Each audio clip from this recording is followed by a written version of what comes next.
Okay, good afternoon. Welcome everybody to the Center for Brain Health and Frontiers of BrainHealth. This is where we take a deep dive into some of the most exciting and interesting areas of neuroscience. I'm Dr. Dan Krosik, the Deputy Director here at the Center, and we have a virtual audience joining us as well, so welcome if you're joining online. And if you have a question and you're in the online audience, we will get to some of those if you use the Q&A function. We'll try to get to some electronically delivered questions in addition to the in-person questions. And this is also recorded as a lecture, so it'll be widely available on the Center YouTube channel after this talk. And it's a real pleasure today to welcome Dr. Jonas Kaplan. I first got to know Jonas at UCLA, where we were in graduate school together, and he was working with Eran Zeidel on hemispheric differences in the cortex. Then he stayed on at UCLA and worked with Marco Iacoboni on mirror neuron systems, which are critical for many social functions of the brain. And then he moved on to USC, where he is an associate professor at the Brain and Creativity Institute.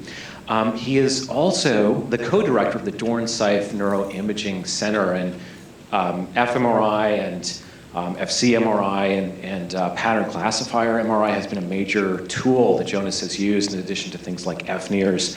So really technologically savvy investigator doing really interesting work. He also is associate director of the Mindfulness and Neuroimaging Institute, which is part of the USC Center for Mindfulness Science. So Jonas is an expert not only in mindfulness meditation, but particularly in the neurological basis of that. And you may know of his excellent commentary on the Waking Up app. So if you know that, that's a mindfulness app, very, very thorough and engaging descriptions Jonas has given on many different interviews on how the brain is engaging in mindfulness. So Jonas is just a really impressive individual, both technologically, and he really captures the human side of neuroscience, which I think is one of the most exciting things about his work. So he has been engaged in work on human values, on emotions, on interoception, on the linkages of emotions to narratives, all of these things that we all care deeply about, and really trying to get at the neurological roots of those amazing aspects. And he's also an excellent science promoter. He has a podcast called Float, in which he examines creativity, discussions with artists. So definitely check out his work. He's very easy to find online. So with that, Dr. Jonas Kaplan. Thank you. All right. Thanks, Dan, for that wonderful introduction. It's honor to talk to you all today in this beautiful space. I love having the neurons floating up above us. I'm going to talk about a lot of different things today. I'm going to try to weave together a bunch of different aspects of my work, and we'll see if I get through it all. I'll give it a try. I wasn't sure where to start, and so I thought I would start at the beginning. But then, when you think about it, this isn't really the beginning. We can go further back. Let's go all the way back to something like this. And the reason that I start with this is because, to me, one of the most interesting phenomena in neuroscience is the fact that this organism will, at some point, if it doesn't already, feel itself as a separate entity from this, right? It's going to have a self. It's going to have boundaries of itself. It's going to think of itself as an individual, as an originator of actions. And the neuroscience of the self has been one of the main driving forces behind my curiosity. When we think about the self, it's a complicated concept. There's a lot of different ways of conceptualizing it. I'm going to break it down into just two parts, which is maybe the simplest way to do this. I'm going to make a distinction between aspects of the self that have to do with our experience in the here and now. So this is like, your actual feelings of sitting in the seat that you're in right now, and the feelings from inside your body, and the perceptions of my voice, and all of these things that make you feel like you are a thing that has boundaries, you have a body. And then there's an extended self. There's an aspect of ourselves that is spread out over time, that links together all of our experiences, that makes you in some sense the same person you were yesterday as you were today, or maybe the same person 10 years ago. And this is really sometimes called the autobiographical self. It's really a kind of a story, a narrative, an identity that we build, an idea of ourselves as a person. And it's mostly that extended self that I'm going to talk about today. I don't know if that works on a screen. I'll just point. When it comes to the neuroscience of the self, one of the first ideas about self in the brain that came out of neuroimaging literature is that when we think about ourselves, we activate certain brain structures in the midline of the brain, cortical midline structures. So these are regions in the midline of the parietal lobe. You can see in the yellow and orange there, and in the medial prefrontal cortex, that when people think about themselves compared to thinking about other people, you see increased activity in these brain regions. And so for a while it was thought, well, maybe these brain regions have to do with the self. Maybe they have something to do with thinking about oneself. We no longer really think that. I don't think anyone thinks that. And part of what I'm going to try to do today is to build up for you my conception of what I think these brain regions are really doing.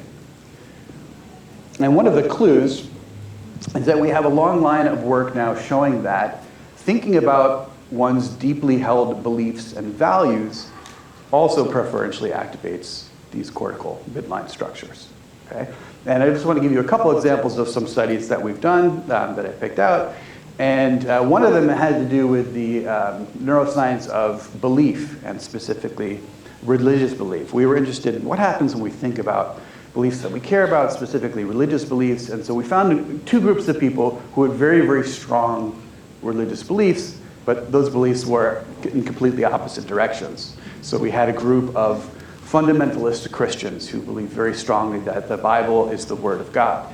And then we had 15 devout atheists who had completely diverging beliefs when it came to religion. And we asked them to think about a series of statements inside the fMRI scanner and decide whether each one was true. And part of the motivation here is to look at what happens when people believe versus disbelief. But really, we also wanted to look at what happens when people think about religious beliefs versus their non-religious beliefs. So we had the set of religious statements, things like the biblical God really exists, and very similar non-religious statements like Superman really exists in the world. I don't think anyone actually believed that one. But the interesting thing is that when people were thinking about these religious statements compared to the non-religious statements, we again saw this activation of these midline structures in the brain, the precuneus in the medial parietal lobe and parts of the anterior cingulate cortex in the medial frontal lobe, and also here the insular cortex, which I'm not going to talk about as much. And the interesting thing here was that both the fundamentalist Christians and the atheists showed this similar pattern in thinking about religious beliefs. So it wasn't the content of the belief, but it was more the topic and the importance of the topic that these beliefs had for the people's identity, even though the content was in opposite directions. And this is just to show you that both the atheists and the Christians showed a very, very similar pattern of neural activity when thinking about religious statements, even though they had very different beliefs about these things. Now, one of the studies that followed from this work on religious belief was a study about political beliefs. And this is a study that was really aimed at understanding the question of how we can change our beliefs. Because Sam Harris, my collaborator on this study, came to me and said, you know, I like to argue with people a lot about all kinds of things, and I'm very, very good at it.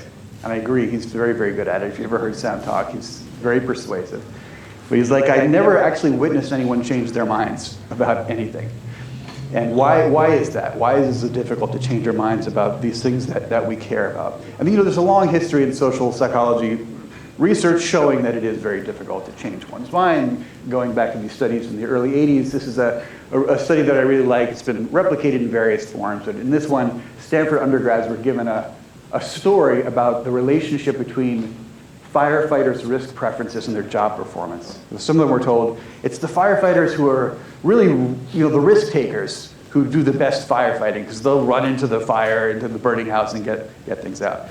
A different group of students was told, you know, it's the risk-averse firefighters who are really the best because they don't risk their lives going into a dangerous situation like running into a burning house. They know how to sort of stay out of the risk. Both of these things were fictitious, just made up by the experimenters. I don't think there's any known relationship between firefighters' riskiness and their performance in firefighting. But the interesting thing is, if you ask people what they believe about firefighters after hearing this story, their beliefs generally align with the story that they were told. However, when you tell them afterwards, well, we made up that story about firefighters. That data was fake. There is no relationship that we know of about firefighters' risk preferences. And then you ask them again what they believe about firefighters' risk preferences, and their beliefs still align with the story that they were told, right? So just telling people that information they've received is false is not enough to excise it from their minds. We can't just erase a piece of information in our minds very easily. And of course, what you all know about this from various kinds of beliefs. One of the most significant perhaps are beliefs about things related to public health. So vaccines, for example, where this is one of the most successful medical interventions in history. The measles vaccine, which virtually eliminated the disease, was subject to this false narrative about the relationship between the vaccine and autism. But of course, just retracting this paper or telling people that it was wrong does not remove that belief from our culture, right? We all know that. So our goal was to kind of understand this process of belief perseverance from the perspective of biology. And we did this study on the neural correlates of belief change. So in this study, we recruited a bunch of people who had very, very strong beliefs about politics. And we identified things they believed that were political in nature, and other things that they believed that were not political in nature, but they believed just as strongly. So I want to give you an example of one of the beliefs that we studied in our experiment. This is a non-political belief that we found many people strongly endorsed. So we gave them a scale from 1 to 7. How strongly do you believe Thomas Edison invented the light bulb? Do people still believe this? How many people believe that Thomas Edison invented the light bulb? All right, we've got some believers in here. I kind of set that up. Maybe I biased you against it. So we start with a belief like this, and inside the fMRI scanner, they read this statement, and then we challenge the belief. We present arguments and evidence against this statement. So for example, these are all true now. In 1841, decades before Edison's work, a British inventor patented the enclosed bulb design to limit oxygen and keep the burners from catching fire. And nearly 70 years before Edison, Humphrey Davy demonstrated an electric lamp to the Royal Society, and so on. Edison hired this young physicist, Francis Upton, to help work on the light bulb, and it was he who had the significant breakthrough that led to the bulb's development. And actually, Edison's patent was eventually invalidated by the U.S. Patent Office, who found that it was based on the work of another inventor.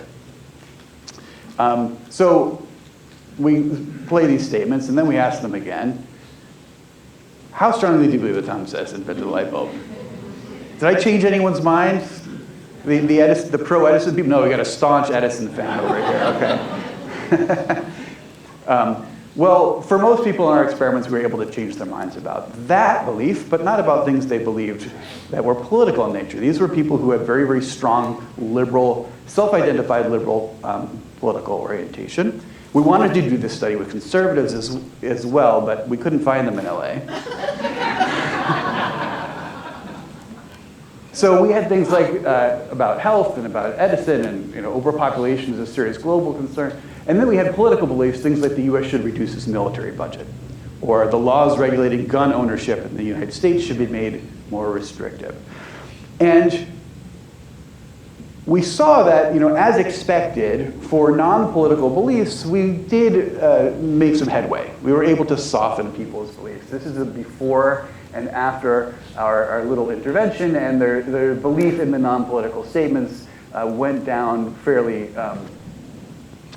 considerably, whereas their political beliefs did not change. People were not willing to change their minds, and that was really the point of the experiment. We wanted to see what's happening in the brain when people are resisting changing their minds, when you feel challenged and you don't want to change. And maybe it's not a surprise at this time, but we saw a very similar pattern of neural activation here. You're going to see this picture over and over again because I'm going to drill it into your head. These are regions of the brain that were more active when people's political beliefs were challenged compared to when their non-political beliefs were challenged. These are beliefs that are reported to be equally as strong at the beginning of the experiment.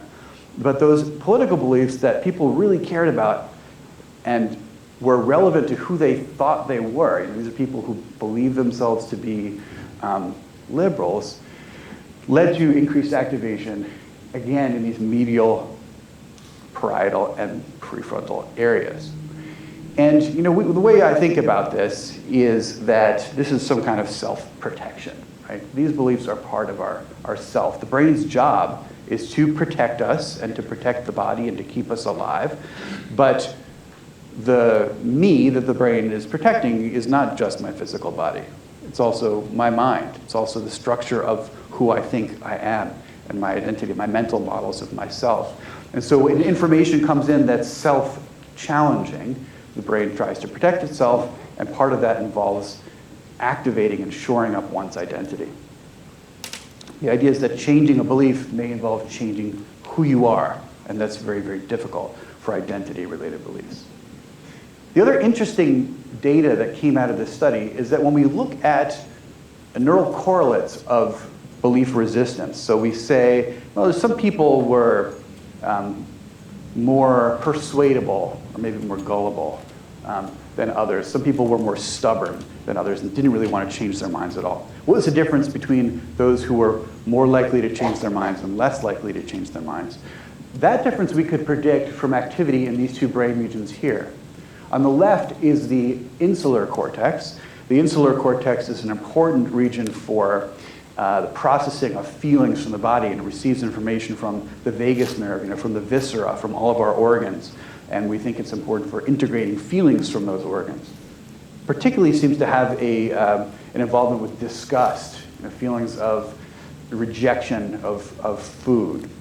The amygdala on the right, everybody knows the amygdala, our favorite emotional brain region, which seems to respond to salient emotional events in the environment, whether they're positive or negative.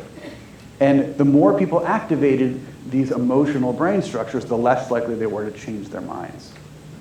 There's a couple of lessons from this, I think. One is the tight integration of emotion and cognition. Right? We often try to separate these things out, but they aren't. Almost every kind of thinking that we do involves some kind of interaction with feeling and emotion systems in the brain. And belief is no exception to that rule. The second thing is, so this is just a picture of the insular cortex in there and its connection with the body. The other interesting thing is that this system that's really designed throughout evolution to help us reject food that might be poisonous to us is now being leveraged to help us reject information that we think is not good for us, right? There's a sense in which we're feeling a withdrawal or a disgust from this information that we don't like. And we think that feeling, the negative feeling that comes along with being challenged has an important role to play here.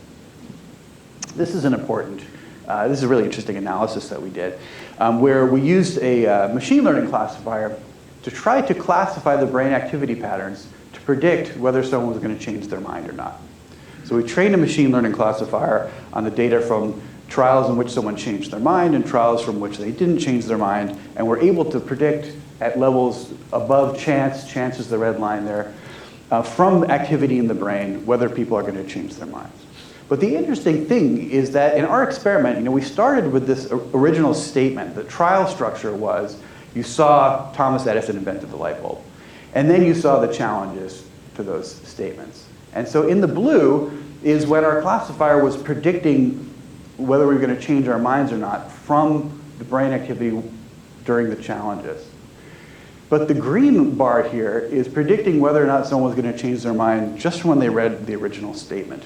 Before the challenges even arised, before the arguments happened, there was something happening in the brain that was going to predict almost just as well whether or not we were going to change our minds.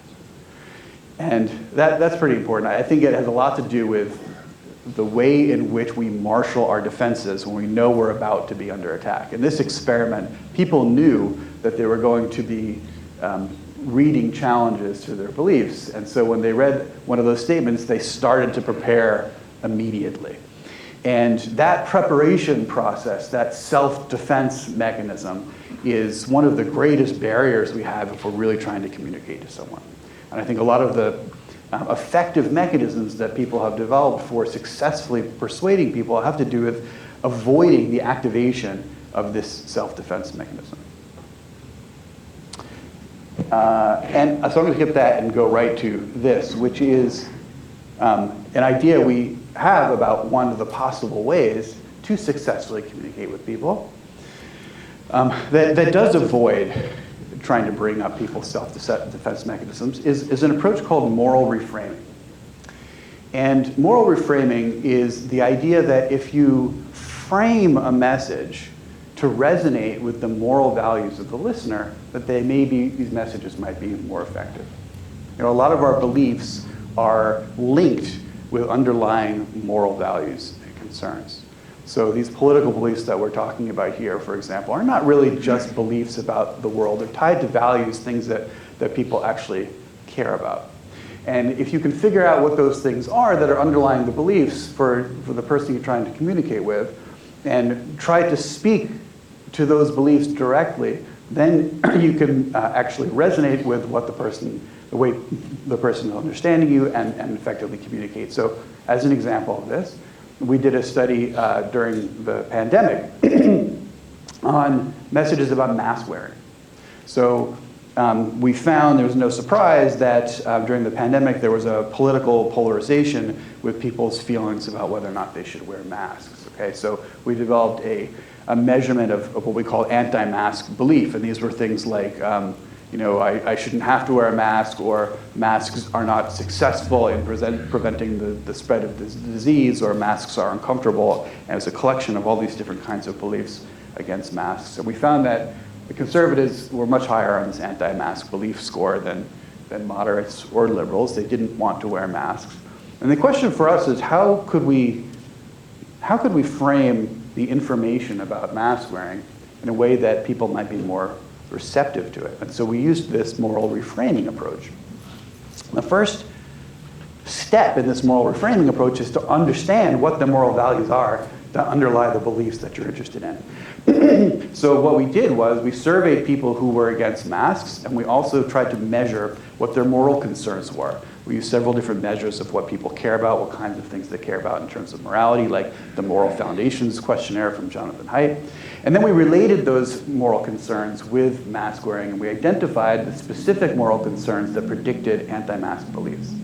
In this case, the thing that really predicted anti-mask belief the best was a value of loyalty, and specifically loyalty to one's country. People who felt that it was important to be loyal to America and to protect the country were the people who were most likely to have anti-mask beliefs. So what we did then was we crafted a series of messages, and these were in the form of short 3-minute videos that all contained some information about the benefits of mask wearing, but were framed to deliver the messages with different moral framing. So the one on the top left is a control video about trains. It was just information about trains. Now, I have to say that video about trains might be the best thing to come out of this experiment. It is available on YouTube if anybody wants to watch it. Very informative, short 3-minute video about trains. But we also had a science framing, which was really, there was no moral framing at all. It was just delivering the information from scientists about what the latest information was about mask wearing and the benefits of mask wearing. We also had a loyalty video, which was framed in terms of loyalty to America. So this was help protect America, wear a mask, and it talked about things like how our veterans who fought to save the country were dying in record numbers and those sorts of things. So there were lots of American flags. It was very inspiring. And then we had this liberty video, which was really framed to target the value of liberty. It was another value that was associated with anti-mask belief, although not as strongly. People felt like their personal choice in relation to government interference was an important factor here. And what we found was when we framed these messages about masks in terms of the underlying values that people cared about, we did actually succeed in changing people's minds. And so the blue line at the top, this is anti-mask belief, and the blue line is people's anti-mask beliefs after watching the train video. Watching a video about trains apparently doesn't have any effect on anti-mask beliefs. And they watched the video, we measured their beliefs right afterwards, and then again a week later. And so that's what this point here is, a week later, and we found that the watching the loyalty video did significantly reduce anti-mask belief immediately following and also a week later. And we also found that a week later people reported, we asked them, how much did you actually wear your mask in the last week? And those people that had seen the loyalty video with the American flags were more likely to report wearing their masks in the intervening week. And so this is a success, a small success. This is a statistically significant result. I don't know how significant it is in terms of societal impact, but this is some information that moral reframing might be a way to get into people's heads on some of these beliefs that are very, very intractable because of their relationship to identity. Okay. So I want to go back to this pattern of brain activity again. I promised you I was going to build up my idea of what this brain network is doing and why we see it being activated when we think about ourselves or we think about our values and things that are important to us. You might recognize these brain regions as part of what's now called the default mode network. The default mode network is a series of interconnected brain regions, including the posterior medial cortex, the medial prefrontal cortex, and also the inferior parietal lobes, the angular gyrus here. And we know that these nodes are three brain regions that tend to synchronize with each other, especially when we're not engaged in any kind of externally focused task, or we're just sitting around mind wandering, for example. You see increased activation in these brain systems and increased coherence. And then when people engage in some kind of goal-directed task, if you're trying to do something that's right in front of you, deal with a problem, solve a math problem, or think about a memory task, then you see decreased activation in this brain network and increased activation in the blue area. So there's kind of this seesaw behavior that goes on in the brain based on whether we're sort of focused externally or focused internally. And the other thing that's really interesting about the default mode network is that it has to do also with our disengagement from the present moment, right? So the more we think about other times and places, the more we engage in mental time travel. There's been a lot of thought about what this brain network actually does. I actually think this is one of the real triumphs of brain imaging, because this is not something we knew about before neuroimaging. There's a lot of brain systems that we knew a lot about from the history of neuropsychology, from looking at how brain damage affects behavior. But this really isn't something that we knew before neuroimaging, partly because of where it's located. It's not an area you're likely to get a head injury, for example. But also these new measures of neural synchrony that came out of neuroimaging taught us a lot. So the default mode network is something of a mystery because it is relatively recently understood. And there's been a lot of speculation about what its real function is and what it does. So for example, many people believe it has to do with mentalizing and social knowledge and thinking about social scenarios. Or I already mentioned some of this data, maybe it has to do with thinking about oneself or thinking about one's autobiography. It seems to have some role in memory and episodic memory. I think that there is a core cognitive process that underlies all of these different functions, and I'm going to try to describe to you what we're doing to try to get at it.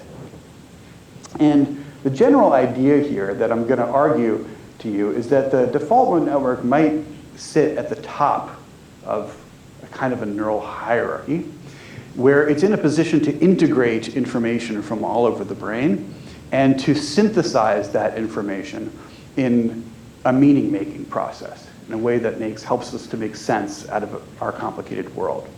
So a neural hierarchy, what exactly do I mean by that? Well, there's the idea that the brain is organized in a hierarchy is very old, and there are a lot of different versions of this. So in this version, for example, at the bottom of the hierarchy, you have things like a basic sensory information coming in from the outside world.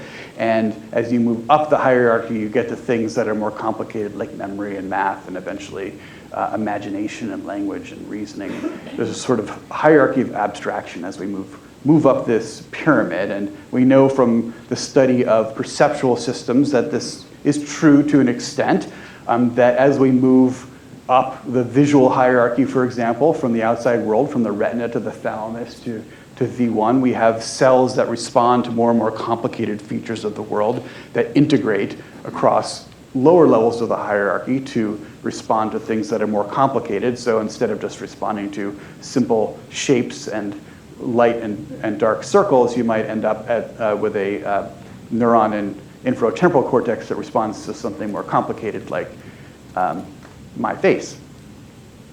And we have been working with a model that sort of extends this beyond one individual sense and looks at the whole brain as a big hierarchy. This is an extension of a theory that Antonio Damasio had back in the 1980s that he called the convergence-divergence zone framework. And the idea here is that you have these sensory cortices that are arranged in a kind of a pyramid fashion in the way that I described, but you also have higher order association cortices that integrate across multiple sensory modalities and across motor information as well. But the key to this model is that information flows bidirectional, right? Information doesn't just flow up the neural hierarchy, but it also flows back down. And that allows for all kinds of things we know are happening, like predictive processing and predictive coding. And a lot of my work in the last 10 years has been aimed at understanding how and where this kind of a system is implemented in the brain, and specifically what might be happening at the higher levels. And I just want to give you a couple examples of how we do this. And the main approach that I've used to do this is to combine machine learning with neuroimaging to establish the evidence for this bidirectional flow of information up and down the hierarchy. One of the things we've done is look at how information travels across different sensory modalities. So one of the tenets of this theory is that there's really no direct connections between low-level sensory cortex. And we pretty much know that to be true. There's no direct connection between V1 and A1, for example, to pass auditory information and visual information back and forth. If you want to get information from the auditory cortex to the visual cortex or vice versa, you have to climb up the pyramid and then climb back down on the other side. And so to test this, we used a series of stimuli that looked like this. Now, that was not a malfunction of the audio system in the room. There's no sound there. It's a silent video. But when you watch that silent video, you can pretty much hear it, right? You can hear the dog howling in your mind's ear. And our hypothesis here is that when this happens, we have information coming in from the visual system, which shows you the dog, which travels up the hierarchy and activates abstract neurons that have to do with representations of dogs and howling, and then that's able to reactivate low-level auditory cortex through a top-down process, information flowing down the hierarchy, to recreate patterns of activity in the auditory cortex that allow you to have this kind of imagined sound experience. And so the prediction is, if that's the case, we should be able to look at auditory cortex and predict which silent video the person's looking at. So we showed people 9 different silent videos that each implied different kinds of a sound. So some of them were, this is one of them. There was a cow, there was a violin playing, we had some musical instruments, and we had some objects. And then we went into each person's low-level auditory cortex, and we traced the anatomy of low-level auditory cortex very carefully. And we used those voxels to try to predict which visual stimulus they were seeing. This is a test for information. Is there information in the auditory cortex that comes from visual cortex? And indeed there was. We were able to predict above chance which category of stimulus people were hearing, and also among individual pairs almost all the time we could predict which stimulus they were looking at. So this is evidence that there's information in auditory cortex about what we're seeing, which can only happen because it's going up and down that neural hierarchy. Okay? Interestingly, the vividness with which people experience those imagined sounds relates to the performance of our machine learning classifier. So the sounds that people heard more clearly in their mind's ear, some of these videos work better than others, like that dog is pretty good, which is why I use it as the example, but are stand-up bass didn't really produce very vivid imagery for people, and that stimulus was often confused with others by the machine learning classifier. So this is evidence that those patterns in auditory cortex are not just epiphenomena, they are actually related to our imagined experiences, okay? We did a series of experiments showing this happens across multiple different sensory modalities. It's not just about hearing and sound. And we also looked for where these pathways converge in the brain. Where is there information that comes from the different sensory cortices to produce patterns of activation that might be similar whether we experience an object through one sensory modality or another. And to do this, we had to find objects that could be experienced by seeing them, hearing them, or touching them, and could also be brought into the MRI scanner. So we have that glass, we've got some Velcro, we have this whistle. And we use those to generate these maps of where in the brain there was information about which stimulus the person was seeing. So this is a machine learning approach where we train a classifier on a subset of the voxels in the brain, and we map how well it performs, and then we move to another region of the brain, and we train and test the classifier again. We move all over the brain to generate this map of where there was information about which stimulus the person was hearing. So this is a map of auditory information in the brain. We also have the visual map there on the left, and at the top, the tactile map, and those maps generally show what you would expect. There's information about the identity of the stimulus in the associated regions. But then, what we want to do is to try to find where there are common representations. These are intramodal searchlights, which means we're training our classifier on visual information and testing on visual information. But what if we do a cross-modal searchlight? What if we do a cross-modal classification? The idea here is that we train our classifier on the neural patterns that were evoked by seeing those three objects, and then we give it a neural pattern from when you touched one of the objects and ask, can it tell which object you were touching?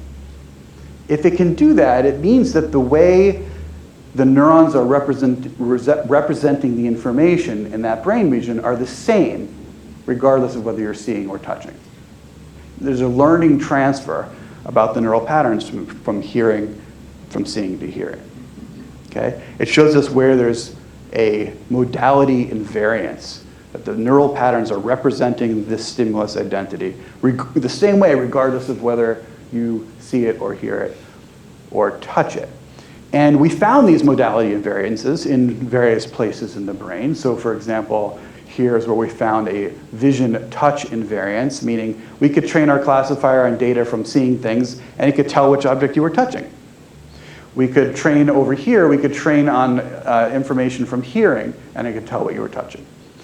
We did not find any place in the brain where all three sensory modalities came together, and we could cross-classify across all three modalities, which is actually kind of interesting. But so we did find these modality invariant and information-specific regions in the brain, which again provide evidence of this kind of a framework. Okay, getting to the default mode network. If this is the case, what is at the top of this hierarchy? Well, one of the pieces of evidence that the default mode network might be special in this regard comes from mapping of the network structure of the brain. If you map what's connected to what, you can do this either anatomically or functionally, and then you use graph theory analysis to look at which regions act as hubs. A hub, in this case, is a region that has a special role in the network where it tends to be highly interconnected with other regions in a way that, to get from one place to another, you tend to go through that hub. Like Grand Central Station, right? If you're going to go from one place to another in New York, at some point you're going to go through Grand Central Station. It's a hub. Well, it turns out that these regions of the brain along the midline and in the inferior parietal lobes have this special hub-like property. They're actually like meta-hubs, where they are connected with each other and with a whole bunch of other hubs in the brain, which puts them in this position of being able to integrate across this whole sensory hierarchy, sensory motor hierarchy. So if the default mode network is doing that, what kind of integration comes out of combining across all of these different senses and across all of these different neural systems? I think the kind of integration that comes out is a story. I like this quote from Muriel Rukeyser: "The universe is made of stories, not of atoms."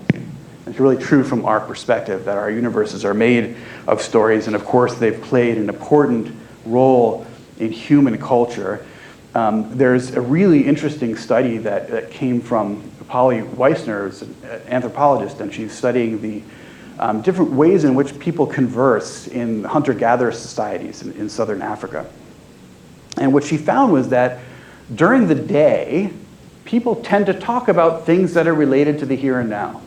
They talk about business, economic things, sometimes they're joking. But at night, and this is a society where at night it's dark. There's no TVs, right, or electric lights. People are sitting around a fire sometime, but what's there is basically what's in front of you, and there's nothing else. The real world fades away. And when that happens, the topic of conversation shifts away from the present moment to stretch out over other times and places. And these are basically stories. If you think about it, this might remind you of that slide I started with about the present-focused self and the extended self, right? This is one of the ways that we extend ourselves over time is through story. And I really think narrative is an essential format that the brain uses for the encapsulation and transmission of meaning. And I want to tell you about an experiment that we did that I think shows the kind of meaning making that the default mode network might be doing. This is a study where people read stories inside the fMRI scanner. And we took a series of 40 stories, and let me just show it this way actually.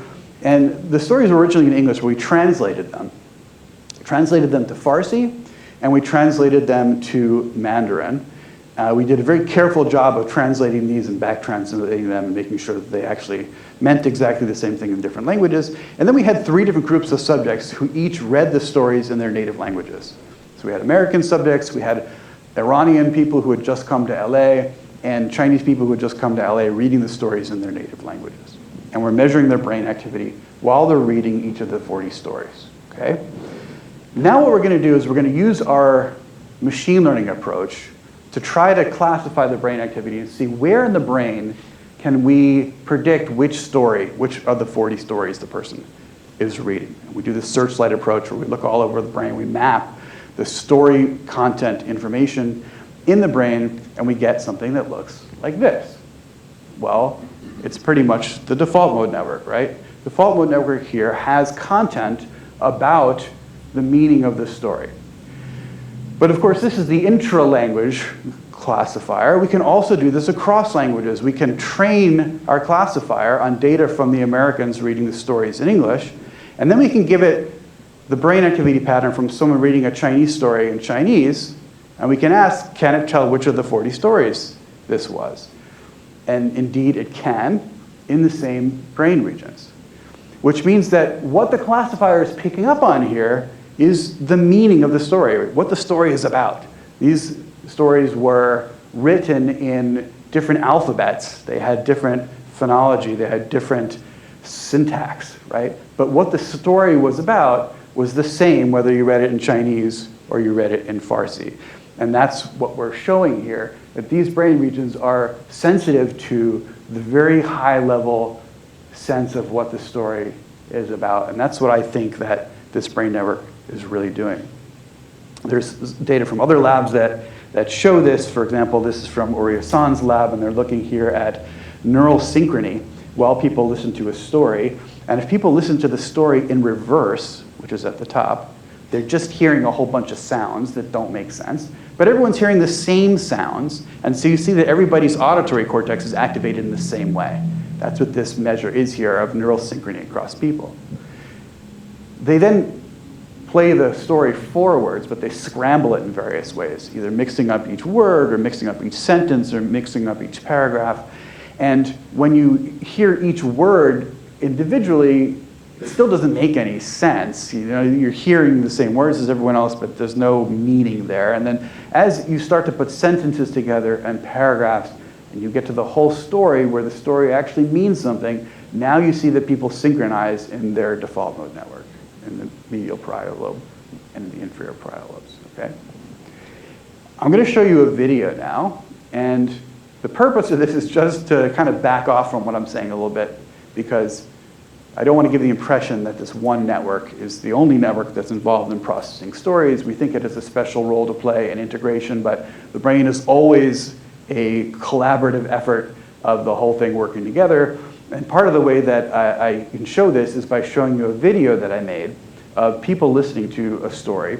This is the brain activity, average brain activity of 40 people listening to a podcast. And what we did was we're getting a measurement from the brain every 1 second, but we interpolate it down faster than that so that it's smoothed out and that you can see the changes here. So what you're going to see is a brain where this is a kind of a flattened, inflated brain, where this is the left hemisphere of the brain on the top, this is the right hemisphere, and you're just seeing the outer surface of the brain on the left side and the inner surface of the brain on the right side. Red just means there's more activity than average, and blue means less activity than average. So I had been living in my apartment for about 15 years, and one evening I walked into the living room, which has 3 bay windows which face the garden in the back. Over half a block of gardens and across a small street, there was this bright window that I had never noticed before. It's at the exact eye level of my 3rd floor apartment. And after a while, I realized that I had never seen it because there had always been curtains, so it was always dimly lit. The curtains were often closed. Kind of dance that the whole and all of a sudden, there was together. this bright light and no curtains, and it was like a movie screen. Dynamical 15 system years, happening and that window that has is meant not nothing. understood just Hadn't by the even noticed activity it. of, say, And now this it's all I brain think region about. I've been focusing on. There were new tenants. It had always been a living room, and now it was... But we took the data from that stream, and one of the things we asked was, well, how do people break up this continuous stream into a series of events that then make up a story? And is there any evidence that the default mode network is involved in this? And one way we had of doing this is to ask people to identify meaningful breaks in a story for us. So they went through the text of this story that you just heard, it's the podcast. We presented them in one big blob, and we just give them a general instruction that says, okay, read this story and kind of mark where you think the big breaks are in the story. So they mark those things. And we find out where they are. We find some consensus boundaries, and there's maybe like 11 of them. They're the yellow lines in this second graph here. And then we look at the brain activity, and we use an algorithm, which is a model-free algorithm. It's called a hidden Markov model. And basically what it does is it goes through and it looks at the brain activity and tries to find stable periods where the brain activity patterns are kind of the same for a while and then suddenly shift. And then we look at where those shifts are in the brain activity in various brain regions. And we find that in the default mode network, which are the angular gyrus and the posterior cingulate cortex here, that the breaks in the fMRI activity that our model found match where people drew those breaks in the story. But not when we look at other regions of the brain, like early auditory cortex or early visual cortex. This is just an example of how we're using fMRI data from a kind of continuous, ongoing experience like a story to try to get at what these brain regions might be doing and what the computational role might be in producing the kind of understanding that we have from a story. So that was a lot. There's a bunch of things that we're working on that I can just briefly mention that are related. I want to point out one that Dan mentioned, our work with the Center for Mindfulness Science, and we have a study going on looking at Zen meditators and how these systems that produce meaning and process narrative in the brain might change when people enter states of mind that are relatively quiet and don't have the kinds of narrative thought associated with them. My podcast, Float, was plugged already. It's the podcast I did with filmmaker Mary Sweeney. She's a wonderful film editor, and we talked to both filmmakers and musicians and scientists and tried to draw out of them the common experiences and processes they have. And it was really amazing because they are so similar, and regardless of whether someone was a scientist or artist, they tended to tell us very, very similar things. And Dan also plugged my series on the Waking Up app where Sam Harris and I talk about the brain. Check that out too. And of course, none of this work would be possible without my wonderful team of collaborators and students. So thank you again for having me here.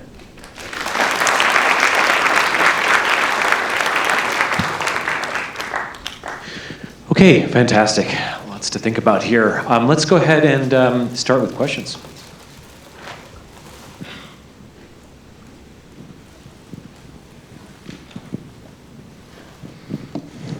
So I'm a non-scientist, but I love the default mode network, so you had me kind of at hello there, but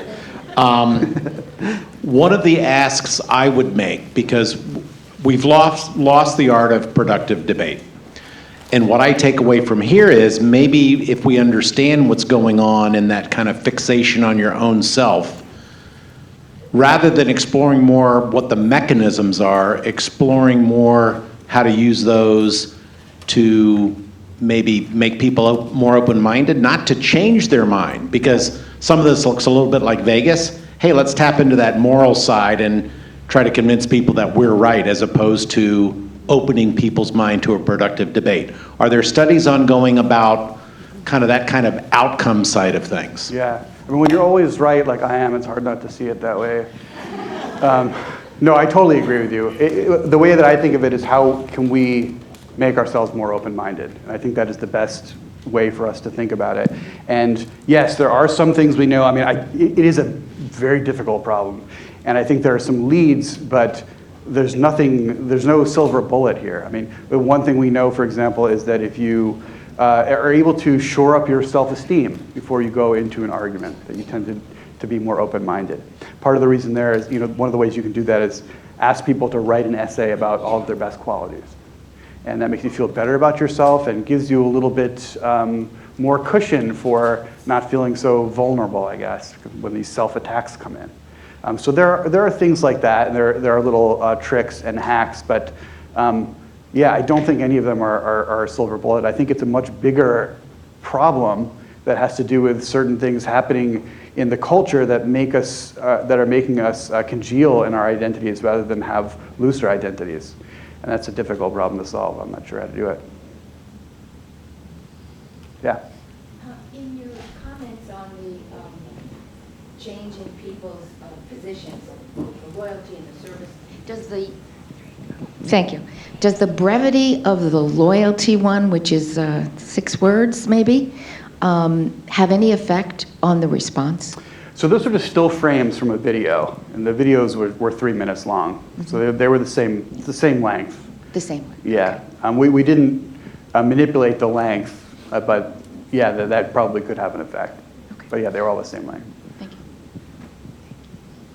Let's jump to an online question. This is a good one. With regard to accepting a belief change, what is the role of the speaker, or the presenter of the idea? And maybe that's a question about how you perceive the person in relation to the raw information that they're giving you.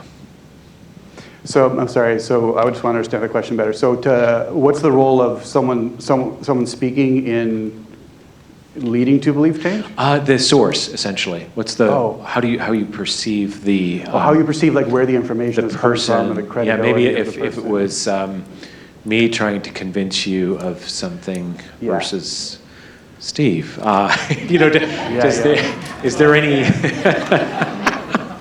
going around the room? If various people tried to convince you of something, what might that perceptual role be of the variable people attempting to do the persuading? Yeah, it's extremely important, and part of the reason it's extremely important is because belief is a social phenomenon, right? What we believe together in groups with other people, and belief is one of the things that binds us to other people. And part of the reason that it's so difficult to change our beliefs is because it would require changing our social relationships, which is a very high cost to play. And so yes, we have some data that if a source of doubt comes from within your social group, then you're more likely to trust it. And that social groups that are more heterogeneous in their views tend to be more open-minded.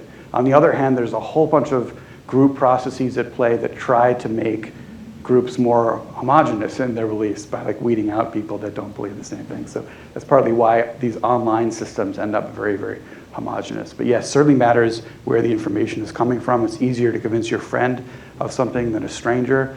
And there's another layer on top of that, which has to do with how people respond to various sources of authority. One of the things that we found in our research is that trust in science is extremely low right now as an institution, and that people were actually more likely to reject information if they thought it came from a scientific source, which is really, really not good for us as scientists, but there's a big distrust of science right now that I'm not sure how to fix that. You may have hardened us against belief in the default mode network, Jonas. Yeah. I think you said what we believe together. Yeah.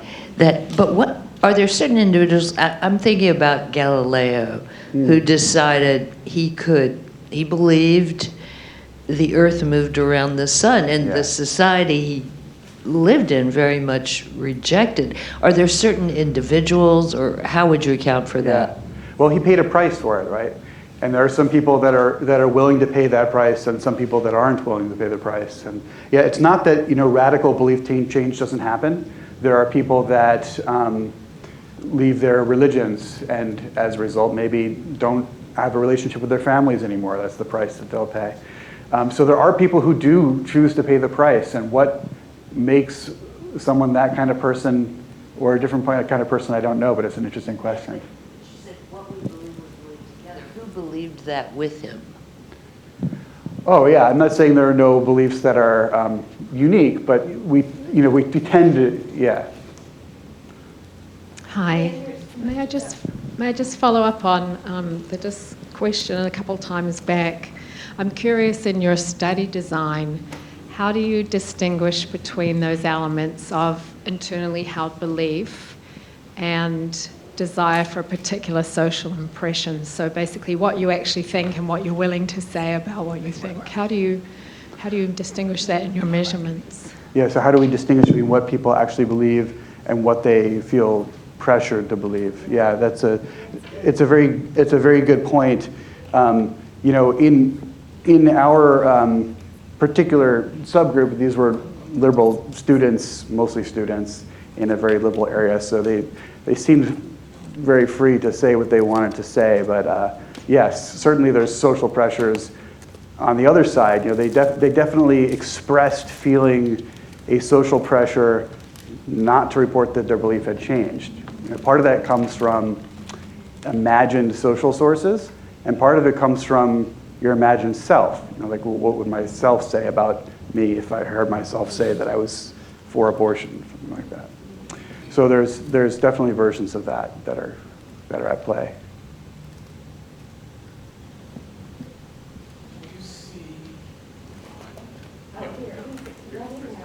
Oh, sorry.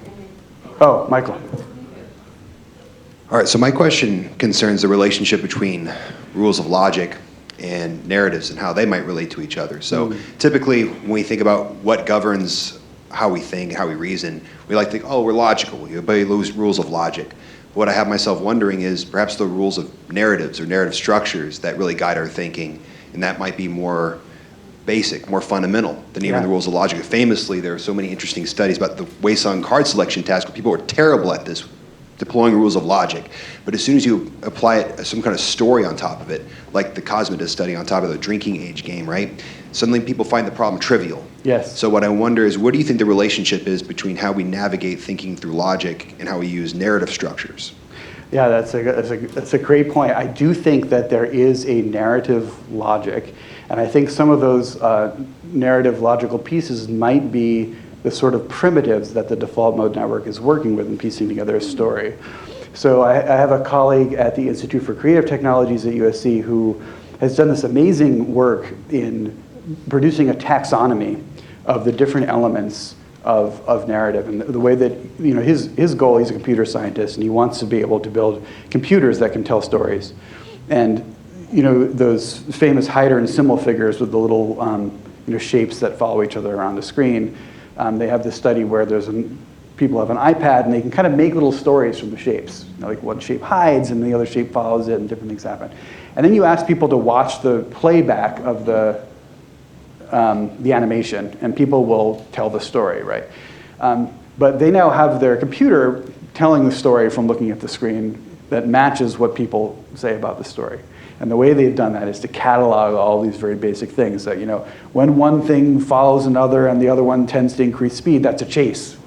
Or when one thing seems to go away and produce an occlusion, that's hiding. So there's a sort of a language of intentional interactions that form a sort of basic narrative logic. As you watch the firings as a story goes along, you see where they fire in the brain. If you see a person who's changed their mind or changed their moral values, do the firings take place in the same location or do they move? Really what we see is that not that there are changing locations of activation, but that, and pretty much everyone engages their brain according to a similar pattern, but to different degrees, right? So it's not, in the data that I showed where the amygdala and the insula activity predicted mind changing, it's not that people who didn't change their minds didn't activate those brain regions. It's just that the people who, I just said it backwards, the people who didn't change their minds activated those brain regions a little bit more. So it's a matter of degree, and we're looking at subtle differences in the degree to which you're engaging these different brain networks. Okay, fantastic, Jonas. Thank you once again for all the incredibly thoughtful insights about our inner functioning. And we look forward to engaging those default mode networks and trying to keep our minds open longer. That's what I took away from this today. So thank you once again, Jonas. Thank you.